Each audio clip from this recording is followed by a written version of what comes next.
नमस्कार और the deep dive में आपका स्वागत है। आज हम एक ऐसे ग्रंथ की पड़ताल करने वाले हैं जो सदियों से भारत के दिल में बसा है। गोस्वामी तुलसीदास का रामचरितमानस।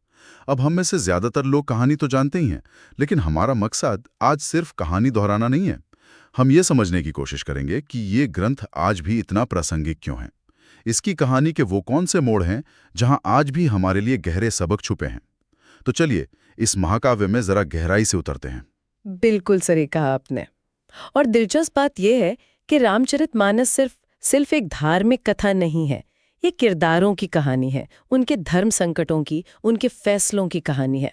ये हमें दिखाती है कि आदर्श क्या होता है, लेकिन साथ ही ये भी बताती है कि उस आदर्श को जीने में कितनी मुश्किलें आती हैं। ये एक तरह से मानवीय रिश्तों और कर्तव्यों का एक बहुत जटिल नक्शा है। तो इसी नक्शे को समझने की शुरुआत करते हैं। कहानी शुरू होती है अयोध्या से। राजा दशरथ और उनके 4 बेटे राम, भरत, लक्ष्मण और शत्रुघ्न।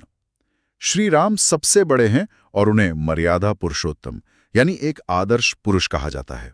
उनके शुरुआती जीवन में 2 ऐसी घटनाएं होती हैं जो इस आदर्श की नींव रखती हैं। एक, जब वो गुरु विश्वामित्र के साथ जाकर राक्षसों का वध करते हैं, और दूसरी, सीता स्वयंवर में शिव का धनुष तोड़ना। और इन दोनों घटनाओं को सिर्फ वीरता के प्रदर्शन के तौर पे देखना वो अधूरी बात होगी। विश्वामित्र के साथ जाना ये दिखाता है कि एक राजकुमार का कर्तव्य सिर्फ महल की सीमाओं तक नहीं है, बल्कि समाज और धर्म की रक्षा करना भी है। ये उनकी पहली बड़ी जिम्मेदारी थी। और जहां तक धनुष तोड़ने की बात है, हाँ, वो सिर्फ एक शर्त पूरी करना तो नहीं था ना। बिल्कुल नहीं। वो धनुष भगवान शिव का था, जिसे उठाना भी किसी के लिए मुमकिन नहीं था।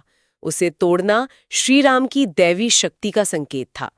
लेकिन इसका एक और गहरा मतलब ये है कि सीता जैसी शक्ति को वही संभाल सकता है जिसमें सिर्फ बल नहीं, बल्कि असाधारण संतुलन और मर्यादा भी हो। ये घटना उनके चरित्र के इसी संतुलन को स्थापित करती है। और इसी संतुलित चरित्र की सबसे बड़ी परीक्षा तब होती है जब कहानी में सबसे बड़ा मोड़ आता है। अयोध्या में श्री राम के राज्याभिषेक की तैयारियां चल रही हैं और तभी रानी कैकेयी राजा दशरथ से अपने वो 2 वरदान मांग लेती हैं जो उन्होंने सालों पहले देने का वादा किया था। और वो वरदान कहानी की पूरी दिशा ही पलट देते हैं। भरत के लिए राज और राम के लिए 14 साल का वनवास। और जो बात मुझे हमेशा चौंकाती है वो ये कि राम ने एक पल के लिए भी विरोध नहीं किया। आज के जमाने में ये समझना बहुत मुश्किल है कि जो सिंहासन आपका इंतजार कर रहा हो उसे आप एक पल में कैसे छोड़ सकते हैं।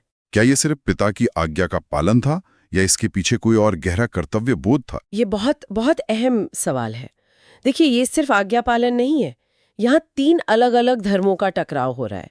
राजा दशरथ का अपने वचन को निभाने का पति धर्म और राज्य को संभालने का राजधर्म, श्री राम का अपने पिता के वचन की लाज रखने का पुत्र धर्म, और इन सब के बीच भरत का भाई धर्म। श्री राम के लिए उनके पिता का वचन उनके अपने राज्याभिषेक से कहीं कहीं ज्यादा बड़ा था। उनका फैसला ये दिखाता है कि व्यवस्था और समाज का आधार वचन, या जिसे हम कहते प्रॉमिस, उस पर टिका होता है। अगर वचन का ही मान नहीं रहा तो समाज बिखर जाएगा। इसलिए वो व्यक्तिगत अधिकार से ऊपर कर्तव्य को चुनते हैं। और ये त्याग सिर्फ उनका अकेले का नहीं था। सीता और लक्ष्मण भी महलों का सुख छोड़कर उनके साथ वन जाने का फैसला करते हैं। ये बात इस त्याग को और भी बड़ा और कहीं ज्यादा जटिल बना देती है। हर एक एकता और समर्पण की कहानी बना देता है। लक्ष्मण का तर्क है कि उनका धर्म बड़े भाई की सेवा करना है। सीता का मानना है कि पत्नी का धर्म पति के सुख दुख में साथ रहना है। मतलब हर कोई अपने अपने स्वधर्म का पालन कर रहा है, भले ही उसकी कीमत कितनी भी बड़ी क्यों ना हो। तो अब कहानी वनवास में पहुंचती है, जहां असल संघर्ष शुरू होता है। लंका का राजा रावण, जो अपनी शक्ति और ज्ञान के अहंकार में चूर है, वो साधु का भेष बनाकर आता है और छल से सीता का हरण कर लेता है। ये धर्म पर अधर्म का एक सीधा प्रहार था। हाँ, रावण का ये काम सिर्फ एक अपहरण नहीं है, ये मर्यादा का, मतलब जानबूझकर किया गया उल्लंघन है। वो राम की शक्ति को नहीं, बल्कि उनके धर्म और उनके संयम को चुनौती दे रहा था। सीता हरण के बाद राम और लक्ष्मण उनकी खोज में भटकते हैं। इसी दौरान उनकी मुलाकात हनुमान और वानर राजा सुग्रीव से होती है। यहाँ से राम की व्यक्तिगत लड़ाई एक सामूहिक मिशन में बदलने लगती है। लेकिन यहीं एक पेचीदा सवाल भी उठता है। आप सुग्रीव की मदद के लिए बाली के वध की बात कर रही हैं। जी। राम ने सुग्रीव की मदद के लिए बाली को पेड़ के पीछे छिपकर मारा। कुछ लोग इसे धर्म युद्ध के नियमों के विरुद्ध मानते हैं। इस घटना को हम श्री राम के मर्यादा पुरुषोत्तम चरित्र के साथ कैसे समझें? ये एक ऐसा सवाल है जिस पर सदियों से बहस होती रही है और यही इस ग्रंथ की गहराई है। ये हमें कोई आसान जवाब नहीं देता है। एक पक्ष ये कहता है कि बाली ने अपने छोटे भाई की पत्नी को जबरदस्ती अपने पास रखा था, जो एक बड़ा अधर्म था, और ऐसे अधर्मी को किसी भी तरह से दंड देना जरूरी था। दूसरा तर्क ये है कि श्री राम ने सुग्रीव को दिए वचन को निभाने के लिए ये किया और सीता को खोजने के बड़े लक्ष्य के लिए ये जरूरी था। लेकिन एक तीसरा ज्यादा मानवीय पहलू भी है। ये घटना शायद ये भी दिखाती है कि जब कोई अपने सबसे बड़े संकट से गुजर रहा होता है तो उससे लिए गए फैसले हमेशा आदर्श नहीं हो सकते। ये श्री राम के चरित्र में एक मानवीय परत जोड़ता है। ये एक दिलचस्प नजरिया है। तो इस गठबंधन के बाद सीता की खोज तेज होती है, जिसमें हनुमान की भूमिका सबसे अहम है। वो अकेले समुद्र लांग कर लंका पहुंचते हैं और सीता का पता लगाते हैं। हनुमान का चरित्र वो इस कहानी में भक्ति और सेवा का शिखर है। लेकिन वो सिर्फ एक भक्त नहीं है, वो बुद्धिमान है, रणनीतिकार है और एक महान योद्धा भी हैं। वो ये दिखाते हैं कि निस्वार्थ सेवा और सच्ची भक्ति से वो शक्ति मिलती है जो असंभव को भी संभव बना दे। हनुमानी वो कड़ी हैं जो राम के दुख को एक संगठित सैन्य अभियान में बदल देते हैं। वो आशा के प्रतीक बनकर लौटते हैं। जब सीता का पता चल जाता है तो चुनौती होती है विशाल समुद्र को पार करके लंका पहुंचना। और यहाँ वानर सेना एक और अविश्वसनीय काम करती है। समुद्र पर सेतु यानी एक पुल बना देती है। और दिलचस्प बात यह है कि ये सेतु सिर्फ इंजीनियरिंग या मेहनत से नहीं बना।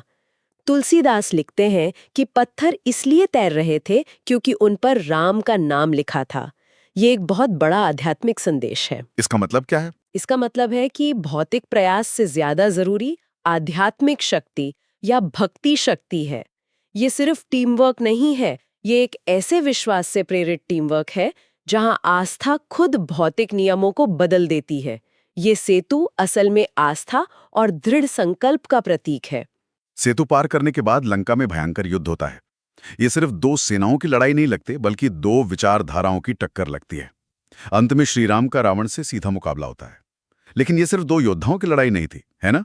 रावण के 10 सिरों का भी तो एक गहरा मतलब है। बिल्कुल, वो 10 सिर सिर्फ एक शारीरिक विशेषता नहीं है। उन्हें अहंकार, क्रोध, लोभ, मोह, वासना जैसे 10 बड़े अवगुणों का प्रतीक माना जाता है। तो जब राम रावण का वध करते हैं तो वो असल में इन बुराइयों पर विजय पा रहे होते हैं। ये एक बाहरी जीत होने के साथ साथ एक मनोवैज्ञानिक और आंतरिक जीत भी है। ये संदेश है कि सबसे बड़ा शत्रु बाहर नहीं, हमारे अंदर ही होता है। युद्ध में विजय के बाद 14 साल का वनवास पूरा होता है और राम, सीता और लक्ष्मण अयोध्या लौटते हैं। उनका भव्य स्वागत होता है। भरत, जिन्होंने इतने साल सिंहासन पर राम की खड़ाऊं रखकर एक न्यासी की तरह राज किया था, वो राज्य अपने बड़े भाई को सौंप देते हैं। ये दृश्य भी बहुत कुछ सिखाता है। ये दिखाता है कि सत्ता का मोह भाई के प्रति कर्तव्य और प्रेम से बड़ा नहीं हो सकता।